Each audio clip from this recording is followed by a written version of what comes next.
सजा दो घर को गुलशन सा, सजा दो घर को गुलशन सा, मेरे सरकार आए हैं। सजा दो घर को गुलशन सा, मेरे सरकार आए हैं। हे जननी जन्मभूमि, हे माता अयोध्या, आज मुझे तेरे चरणों में आने का सौभाग्य फिर से प्राप्त हुआ है। दर्शन पाके है अवतारी, धन्य हुए हैं नैन पुजारी, जीवन नैया तुमने तारी, मंगल भवन मंगलहारी, मंगल भवन मंगलहारी। निर्धन का तुम धन हो राघव, तुम ही रामायण हो राघव, सब दुख हरना अवध बिहारी, मंगल भवन मंगलहारी, मंगल भवन मंगलहारी, मंगल भवन मंगलहारी। चरण की धूल ले लूं मैं, मेरे भगवान आए हैं। बजाओ ढोल स्वागत में, मेरे घर राम आए हैं। नमस्कार, आप देख रहे हैं द व्यू पॉइंट और मैं हूं आपके साथ आर्यन कपूर। 22 जनवरी का दिन सनातन धर्म में विश्वास रखने वाले लोगों के लिए काफी अहम दिन है। 22 जनवरी को अयोध्या में भगवान रामलला की प्राण प्रतिष्ठा की जाएगी, जिसमें कई बड़े लोग शामिल होंगे।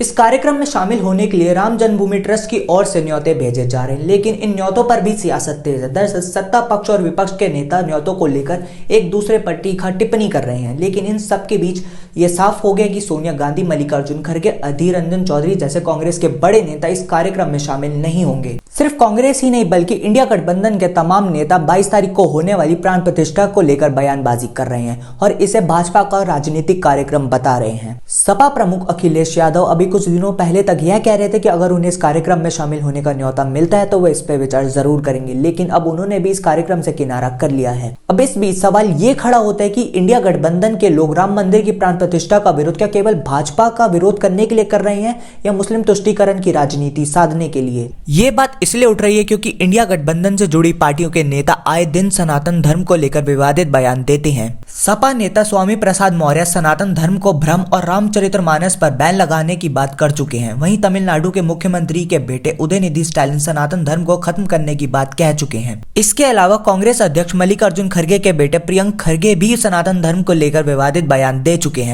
केवल इतना ही नहीं, विपक्ष के कई नेता इस प्रकार के विवादित बयान दे चुके हैं, जिससे यह साफ होता है कि ये लोग भाजपा का विरोध करते करते सनातन धर्म और देश का विरोध करने लगे हैं। वैसे ये कोई नई बात नहीं है जब कांग्रेस ने राम मंदिर का या राम का विरोध किया हो। कांग्रेस ने भगवान राम के अस्तित्व पर ही सवाल खड़ा कर दिया था और कहा था कि भगवान राम काल्पनिक हैं। वहीं समाजवादी पार्टी तो वो पार्टी है जिसने निहत्थे कार सेवकों पर गोलियां चलवा दी थी। पर कांग्रेस पार्टी में कुछ नेता ऐसे भी हैं जो पार्टी के शीर्ष नेतृत्व द्वारा लिए गए फैसले से खुश नहीं हैं। इनमें से एक नेता इमरान मकसूद हैं, जिन्होंने खुद को भगवान राम का वंशज बताया। इसके अलावा कांग्रेस के नेता आचार्य प्रमोद कृष्णम ने भी शीर्ष नेतृत्व के प्राण प्रतिष्ठा में शामिल न होने के फैसले पर दुख जताया। इनके अलावा गुजरात के पूर्व प्रदेश अध्यक्ष अर्जुन मोढवाडिया ने भी पार्टी के बड़े नेताओं के प्राण प्रतिष्ठा कार्यक्रम में न जाने के फैसले का विरोध किया। पर इस बीच कुछ शंकराचार्यों ने भी इस कार्यक्रम में शामिल होने से इनकार कर दिया है। उनका कहना है कि यह कार्यक्रम सनातन धर्म के अनुसार नहीं हो रहा है। अयोध्या राम जन्मभूमि देश के सबसे लंबे चलने वाले केस में से एक है। राम जन्मभूमि का इतिहास बहुत पुराना है। 1528 से लेकर 2023 तक श्री राम जन्मभूमि के पूरे 495 वर्षों के इतिहास में कई मोड़ आए। इसमें 9 नवंबर 2019 का दिन बेहद खास रहा, जब 5 जजों की संवैधानिक बेंच ने ऐतिहासिक फैसला सुनाया। 1528 में बाबर के सिपह सालार मीर बाकी ने विवादित जगह पर मस्जिद का निर्माण कराया। इस स्थान को लेकर हिंदू समुदाय के लोगों द्वारा यह दावा किया गया कि यहाँ भगवान राम की जन्मभूमि है और इस स्थान पर एक प्राचीन मंदिर भी था। हिंदू पक्ष के लोगों ने मस्जिद में बने 3 गुंबदों में एक गुंबद के नीचे भगवान राम का जन्म स्थान बताया। 1853 में इस जगह के आसपास पहली बार दंगे हुए। 1859 में अंग्रेजी प्रशासन ने विवादित जगह के आसपास बाड़ लगा दी। मुसलमानों को ढांचे के अंदर और हिंदुओं को बाहर चबूतरे पर पूजा करने की इजाजत दी गई। अयोध्या राम जन्मभूमि का असली विवाद 23 सितंबर 1949 को तब हुआ जब मस्जिद में भगवान राम की मूर्तियां मिली। इसे लेकर हिंदू समुदाय के लोग कहने लगे कि यहाँ साक्षात भगवान राम प्रकट हुए हैं। वहीं मुस्लिम समुदाय के लोगों ने आरोप लगाया कि किसी ने चुपके से यहां मूर्तियां रखी। ऐसे में यूपी सरकार ने तुरंत मूर्तियों को वहां से हटाने के आदेश दिए, लेकिन तत्कालीन डीएम के नायर ने धार्मिक भावना को ठेस पहुंचने और दंगे भड़कने के डर से इस आदेश में असमर्थता जताई। इस तरह से सरकार द्वारा इसे विवादित ढांचा मानकर ताला लगा दिया गया। साल 1950 में फैजाबाद के सिविल कोर्ट में 2 अर्जी दाखिल हुई। इसमें से एक तो विवादित भूमि पर रामलला की पूजा की इजाजत और दूसरी मूर्ति रखे जाने की इजाजत पर थी। फिर साल 1961 में यूपी सुन्नी वक्फ बोर्ड ने एक अर्जी दाखिल की और विवादित भूमि पर पोजेशन और मूर्तियों को हटाने की मांग की। इसके बाद 1 फरवरी 1986 में यूसी पांडे की याचिका पर फैजाबाद के जिला कोर्ट के पांडे ने हिंदुओं को पूजा करने की इजाजत दे दी और ढांचे पर लगे ताले को हटाने का आदेश दिया। फिर आया साल 1992, जब 6 दिसंबर 1992 को वीएचपी और शिवसेना समेत कई हिंदू संगठन के लाखों कार्यकर्ताओं ने विवादित ढांचे को गिरा दिया। इससे देश भर में सांप्रदायिक दंगे हुए और हजारों की तादाद में लोग मारे गए। इससे ठीक 10 साल बाद देश में एक बार फिर सांप्रदायिक दंगों की आग भड़की। साल 2002 में गोधरा ट्रेन जो कि हिंदू कार्यकर्ताओं को लेकर जा रही थी, उसमें आग लगा दी गई और इसमें करीब 58 लोग मारे गए। इसे लेकर गुजरात में भी दंगे की आग भड़क गई और 2000 से अधिक लोग इस दंगे में मारे गए। इसके बाद 2010 में इलाहाबाद हाई कोर्ट ने फैसले पर विवादित भूमि को सुन्नी वक्फ बोर्ड, रामलला विराजमान और निर्मोही अखाड़ा के बीच 3 बराबर हिस्सों में बांटने का आदेश दिया। 2011 में राम मंदिर विवाद पर सुप्रीम कोर्ट ने इलाहाबाद हाई कोर्ट के फैसले पर रोक लगा दी थी। फिर 2017 में सुप्रीम कोर्ट ने आउट ऑफ कोर्ट सेटलमेंट का आह्वान किया और भाजपा के कई नेताओं पर आपराधिक साजिश आरोप बहाल किए गए। 8 मार्च 2019 को सुप्रीम कोर्ट ने मामले को मध्यस्थता के लिए भेजा और 8 सप्ताह के भीतर कार्रवाई को खत्म करने के आदेश दिए। इसके बाद 1 अगस्त को मध्यस्थता पैनल ने रिपोर्ट पेश की और 2 अगस्त को सुप्रीम कोर्ट मध्यस्थता पैनल मामले में समाधान निकालने में विफल रही। इस बीच सुप्रीम कोर्ट में अयोध्या मामले को लेकर प्रतिदिन सुनवाई होने लगी और 16 अगस्त 2019 को सुनवाई पूरी होने के बाद फैसला सुरक्षित रखा गया। उसके बाद तारीख आई 9 नवंबर 2019, जब सुप्रीम कोर्ट के 5 जजों की बेंच ने श्री राम जन्मभूमि के पक्ष में फैसला सुनाया।